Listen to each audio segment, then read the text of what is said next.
चलिए करते हैं स्टार्ट। लास्ट क्लास के अंदर हमने स्टार्ट किया था स्लैब के बार बेंडिंग शेड्यूल को। ठीक है, स्लैब के बार बेंडिंग शेड्यूल के अंदर हमने क्रैंक बार की कटिंग लेंथ को कैसे कैलकुलेट करेंगे, ठीक है, और साइड को उसको कैसे मेजर करेंगे, ये लास्ट वाली क्लास के अंदर कंप्लीट कर लिया है। ठीक है, आज वाली क्लास के अंदर बेसिकली आपका जो टॉपिक है कि आपका स्लैब के अंदर बार को जो क्रैंक किया जाता है वो क्रैंक क्यों किया जाता है। ठीक है, तो इसके बारे में बेसिकली आज आपको समझना है। ठीक है, क्रैंक बार या फिर आप साइड पे बेंट बार बोलते हो जिसको, ठीक है, बेसिकली यहां से बेंट क्यों किया जाता है इसके बारे में बात करेंगे। ठीक है, एक डायग्राम आपको स्क्रीन पे मैंने यहाँ पे 3D से इस तरह से डायग्राम को क्रिएट किया जिससे आपको ज्यादा ये चीज समझ में आ जाए। ठीक है, इसके अंदर आपका यहाँ पे दो बीम्स है, ठीक है, और उसके ऊपर जो एक स्लैब रेस्ट कर रहा है और यहाँ पे आपके क्रैंक बार जो है प्रोवाइड किया गया है। ठीक है, तो क्रैंक में देखो आप यहाँ पे इस तरह से ये जो आपका क्रैंक आ रहा है ये यहाँ पे प्रोवाइड क्यों किया जाता है इसके बारे में जो है वही आज की क्लास है कि ये वाला जो क्रैंक है मेरे को इस तरह से इसको जो है बेंड क्यों करना है। ठीक है, अगर मैं एकदम प्रैक्टिकल आंसर दूं तो इसके दो कारण है। एक तो आपके स्लैब को जो है स्ट्रेंथ प्रोवाइड करने के लिए, ठीक है, इसको इस तरह से बेंड करने से स्लैब को स्ट्रेंथ क्यों मिलेगा इसके बारे में मैं डिटेल में बात कर रहा हूं। ठीक है, और दूसरा जो रीजन है आपका स्टील का जो अमाउंट है उसको रिड्यूस करने के लिए, इस तरह से आपका प्रोवाइड करने से आपका स्टील का अमाउंट जो है वो क्यों रिड्यूस हो जाता है इसके बारे में भी मैं अभी बात कर रहा हूं। ठीक है, तो सबसे पहले बेसिकली आप डायग्राम को समझते हैं। ठीक है, इस तरह से अगर स्लैब पे मेरा जो ऊपर से लोड आ रहा है, ठीक है, स्लैब का जो लोड आ रहा है तो उसमें डिफ्लेक्शन जो होगा वो कुछ इस तरीके से होगा स्लैब के अंदर। ठीक है, सिंपल सी बात है, नीचे की तरफ इस तरह से डिफ्लेक्शन होगा। तो ये जो डिफ्लेक्शन होगा तो इसके अंदर आपका नीचे वाला जो पार्ट है वो टेंशन के अंदर आएगा और ऊपर वाला जो पार्ट है वो कंप्रेशन के अंदर आएगा। बिल्कुल प्रैक्टिकल सी बात है। ठीक है, बिकॉज ये नीचे की तरफ डिफ्लेक्ट होगा तो नीचे वाला पार्ट मेरा टेंशन जोन बनेगा और ऊपर वाला कंप्रेशन जोन बनेगा। तो आपका जो टेंशन जोन होता है वहां पे आपको जो है स्टील बार की रिक्वायरमेंट ज्यादा होती है, रेनफोर्समेंट की रिक्वायरमेंट ज्यादा होती है। तो देखो यहाँ पे नीचे की तरफ आपका रेनफोर्समेंट प्रोवाइड किया गया है। ठीक है, नीचे की तरफ आपको यहाँ पे स्टील बार मिल रहा है। ठीक है, उसके बाद जैसे जैसे आप देख रहे हो कि ये स्लैब यहाँ पे कॉर्नर्स की तरफ सपोर्ट्स की तरफ बढ़ रहा है। ठीक है, तो इसके अंदर देखो क्या हो रहा है, अब ऊपर वाला जो पार्ट आ रहा है वो टेंशन के अंदर आ रहा है और नीचे वाला पार्ट जो है वो कंप्रेशन के अंदर आ रहा है। ठीक है, सपोर्ट्स के ऊपर क्या हो रहा है, यहाँ पे जो है ये वाला पार्ट टेंशन के अंदर आ रहा है और ये वाला पार्ट कंप्रेशन के अंदर आ रहा है। ठीक है, तो बेसिकली यही कारण होता है कि अब आपको यहाँ पे जो है बार को ऊपर की तरफ उठाना होता है क्योंकि यहाँ पे अब टेंशन में अपने को क्या होता है स्टील जो है वो ज्यादा रिक्वायरमेंट होता है। तो यहाँ पे आपको इस बार को ऊपर उठा के इस तरह से वापस इस टेंशन जोन में डालना होता है। ठीक है, तो बिल्कुल बेसिक सा रीजन है कि आपका जो स्लैब है वो यहाँ से टेंशन जोन चेंज करके टेंशन जोन ऊपर वाला पकड़ रहा है तो आपका जो बार है उसको भी यहाँ से इस वाले टेंशन जोन से और इस यहाँ पे इस वाले टेंशन जोन की तरफ जाना पड़ेगा। ठीक है, तो बेसिकली सेंटर के ऊपर तो क्या है आपका टेंशन वाला जोन नीचे है और कंप्रेशन जोन ऊपर है, और सपोर्ट्स के ऊपर आपका क्या होगा कि जो टेंशन वाला जोन है वो ऊपर है और कंप्रेशन वाला जोन जो है वो इस तरह से नीचे है। ठीक है, और बेसिकली एक और आप इसकी बात करते हैं कि इसकी जो पोजीशन है एग्जैक्टली या फिर पोजीशन के बारे में बाद में बात करता हूं, पहले मैं इसके बात करता हूं कि सेकंड मैंने रीजन बताया था कि जो आपका अमाउंट है स्टील का वो रिड्यूस हो जाता है, वो किस तरह से हो जाता है।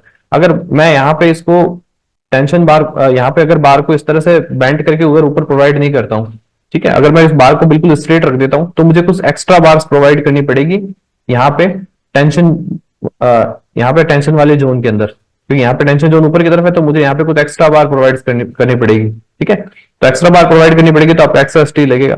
तो इससे बेटर तरीका ये है कि इसी बार को थोड़ा सा बेंड करके आप ऊपर कर दिया जाए। ठीक है, जिससे आपको एक्स्ट्रा बार भी प्रोवाइड नहीं करनी पड़ेगी और ये वाला बार ही आपका इसमें यूटिलाइज हो जाएगा। ठीक है, तो आपका एरिया आपका इसका जो स्टील एरिया नहीं सॉरी आपका जो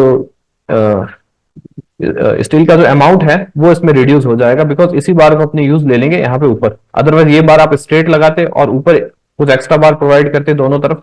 ठीक है, तो आप सोच के देखो कि पूरी बिल्डिंग में कितना ज्यादा एक्स्ट्रा बार प्रोवाइड करते हैं आप। ठीक है, तो एरिया ऑफ स्टील जो है आपका जो स्टील का अमाउंट है वो कितना इंक्रीज हो जाता। ठीक है, तो ये सारी जो थी वो प्रैक्टिकली बात हो गई। ठीक है, अब थोड़ा सा थ्योरेटिकल पॉइंट ऑफ व्यू पे भी आते हैं। ठीक है, जो आपने बीटेक के अंदर या डिप्लोमा के अंदर जो भी डायग्राम्स वगैरह पढ़े उसके बेसिस पे मैं इसको थोड़ा सा समझाता हूँ आपको। ठीक है, बिकॉज क्योंकि साइट पे अब आपको मान लो यहाँ पे क्रैंक प्रोवाइड करना है तो सपोर्ट से कितने डिस्टेंस पे अपने को क्रैंक प्रोवाइड करना है। ठीक है, साइट पे बेसिकली मैं बात करूँ तो L/3 to L/4 में डिस्टेंस ले लेता हूँ यहाँ पे क्रैंक बार की। ठीक है, जैसा कि आपको ड्राइंग के अंदर मेंशन होगा, वो ड्राइंग देख के आपको समझना है कि आपको L/3 यहाँ पे लेना है कि L/4 लेना है। बट ये पोजीशन क्रैंक मैं कहां से करूं और यहीं पे ही ये क्रैंक क्यों आया है? ठीक है, क्रैंक की पोजीशन जो है वो यहीं पे क्यों है, यहाँ पे क्यों नहीं है, मिडिल में क्यों नहीं है, ये यहीं पे क्रैंक क्यों प्रोवाइड किया गया है, इसका रीजन आपको जो है थ्योरेटिकली ज्यादा अच्छे से समझ में आएगा। ठीक है, तो मैं इसके साथ साथ आपको थ्योरेटिकल डायग्राम भी दिखाता हूं, जो नॉर्मली आप बीटेक या डिप्लोमा के अंदर पढ़ते हो, ये इस तरह का। ठीक है, तो यहां पे देखो, बेसिकली ये जो केस है वो क्या है, ये फिक्स सपोर्ट है। ठीक है, फिक्स सपोर्ट में आपका यूडीएल लग रहा है। ठीक है, तो फिक्स सपोर्ट के अगर ऊपर में यूडीएल लगाऊंगा तो इस तरह से उसका बेंडिंग मोमेंट डायग्राम बनेगा और इस तरह से इसका शियर फोर्स डायग्राम बनेगा। ठीक है, तो बेंडिंग मोमेंट डायग्राम को जब आप अच्छे से देखो तो बेंडिंग मोमेंट डायग्राम के अंदर क्या हो रहा है, यहाँ पे तो ये मेरा सैगिंग वाला जोन हो गया। ठीक है, और यहाँ पे इस तरह से देखो, ये यहाँ पे हॉगिंग हो रहा है। ठीक है, तो बेसिकली ये जहां से पॉजिटिव से नेगेटिव में एंटर कर रहा है, ये वाले जो पॉइंट्स होते हैं इनको बेसिकली बोलते हैं पॉइंट ऑफ कॉन्ट्राफ्लेक्चर। ठीक है, बेसिकली यही वो पॉइंट है जहां पे आपको बार को बेंड करना होता है। ठीक है, जहां से आपको बार को बेंड करना होता है। ठीक है, ये आपकी थ्योरी में ये डायग्राम्स काफी बनाए होंगे बेसिकली, क्योंकि आप क्लास देख रहे हो तो आप बीटेक से या डिप्लोमा सिविल आपने किया होगा। ठीक है, तो ये वाला जो पॉइंट होता है ये मेरा होता है पॉइंट ऑफ कॉन्ट्राफ्लेक्चर, जहां पे आपको बार को इस तरह से बेंड करना होता है। ठीक है, अब यहां पे और समझते हैं कि देखो, यहाँ पे आपका जो है मैंने बताया था कि टेंशन जोन है। ठीक है, यहाँ पे आप बार प्रोवाइड करनी है, बिकॉज यहाँ पे देखो क्या हो रहा है, बेंडिंग मोमेंट आ रहा है मेरा, तो यहाँ पे अपने बार प्रोवाइड किया।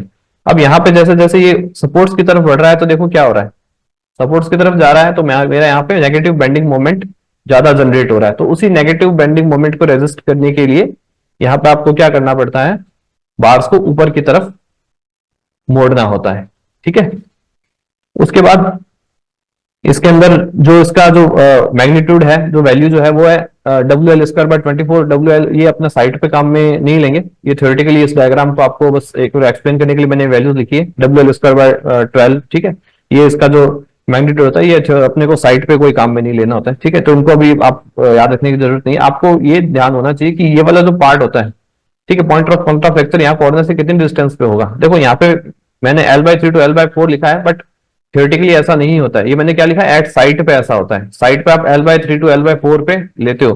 बट बेसिकली जब आप इस तरह का कोई डायग्राम बनाते हो, ठीक है, सबसे पहले तो ये देखो कि वो एक फिक्स बीम है, ठीक है, या फिर वो सिंपली सपोर्टेड बीम है, या वो कैंटिलीवर बीम है।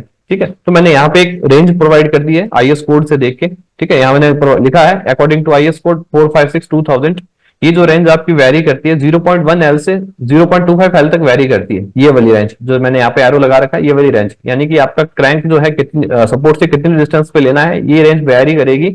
आपका डिफरेंट डिफरेंट बीम्स के लिए अलग अलग होगा। सिंपली सपोर्टेड का केस हो तो अलग होगा, फिक्स का केस हो तो अलग होगा, कैंटिलीवर के केस में अलग होगा। तो ये जो रेंज वेरी करती है 0.1L से 0.25L तक वेरी करती है, यानी कि L/10 से L/4 तक ये रेंज जो है वो वेरी करेगी आपके IS कोड के अकॉर्डिंग। ठीक है, उसके अलावा जो इसका एक रीजन होता है बार को प्रोवाइड करने का, आपका shear force diagram. Shear force diagram आपका जो है वो कुछ इस तरह से कैसे बनेगा। ठीक है, इसमें आप ये देख रहे हो कि सेंटर पे जो मेरा है वो तो शियर फोर्स 0 होगा, उसमें कोई प्रॉब्लम नहीं है। यहाँ पे जो सपोर्ट्स पे आपका जो है शियर फोर्स है वो मैक्सिमम होगा। ठीक है, तो शियर फोर्स को रेजिस्ट करने के लिए भी इस बार को यहाँ पे ऊपर प्रोवाइड करना जरूरी है। और यहाँ पे एक चीज और लिख लीजिए, save from brittle failure. Brittle failure आपको पता होगा कि जहां पे आपका बीम का और आपका स्लैब का कनेक्शन होता है, उसके बीच में जो कई बार फेलियर होने का चांसेस रहता है, उसको ब्रिटल फेलियर बोलते हैं। तो उस फेलियर से भी काफी हद तक आप सेफ हो जाते हो, ब्रिटल फेलियर से भी, अगर आप इस तरह से बार को प्रोवाइड करते हो। ठीक है, देन होपफुली आपको सारा रीजन समझ में आ गया होगा कि क्रैंक बार को इस तरह से क्यों प्रोवाइड करते हैं, इसकी जो है पोजीशन कहां पे रखनी होती है, सपोर्ट से कितना डिस्टेंस पे रखना होता है। ठीक है, साइड पे बेसिकली L/3 L/4 जो है ये ज्यादा आपका चलेगा। ठीक है, बाकी IS कोड के अकॉर्डिंग क्या है उसको मैंने आपको एक्सप्लेन कर दिया है। ठीक है, तो इस कॉन्सेप्ट को जो है आपको इससे रिलेटेड कोई डाउट आए तो मेरे को आप मैसेज कीजिए।